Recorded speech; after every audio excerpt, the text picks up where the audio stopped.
اپنے وہ نہیں ہوتے جو رونے پر آتے ہیں، بلکہ اپنے وہ ہوتے ہیں جو رونے ہی نہیں دیتے۔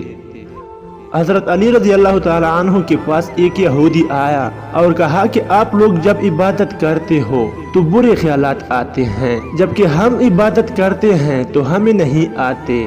تو حضرت علی رضی اللہ تعالیٰ عنہ نے جواب میں فرمایا، اگر ایک گھر امیر کا ہو اور ایک فقیر کا تو چور کہاں جائے گا؟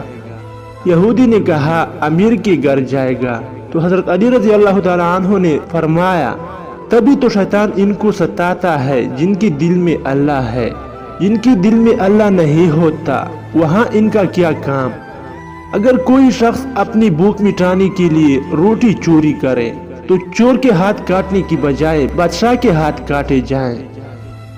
رزق کے پیچھے اپنا ایمان خراب مت کرو، کیونکہ رزق انسان کو ایسے تلاش کرتا ہے جیسے مرنے والے کو موت۔ جب لوگ آپ کو اپنی اوقات دکھاتے ہیں تو آپ کو یقین کر لینا چاہیے کہ وہی ان کی اصلی اوقات ہے۔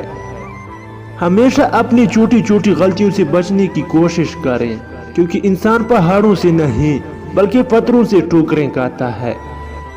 درخت اپنے پھل خود نہیں کھاتے، دریا اپنے پانی خود نہیں پیتے۔ پتہ ہے کیوں؟ کیونکہ دوسروں کے لیے جینا ہی اصل زندگی ہے۔ اگر آپ کے گھر میں چڑیا گھونسلہ بنا دے تو سمجھ جاؤ کہ آپ کے گھر میں کوئی بڑی خوشی آنے کے قریب ہے۔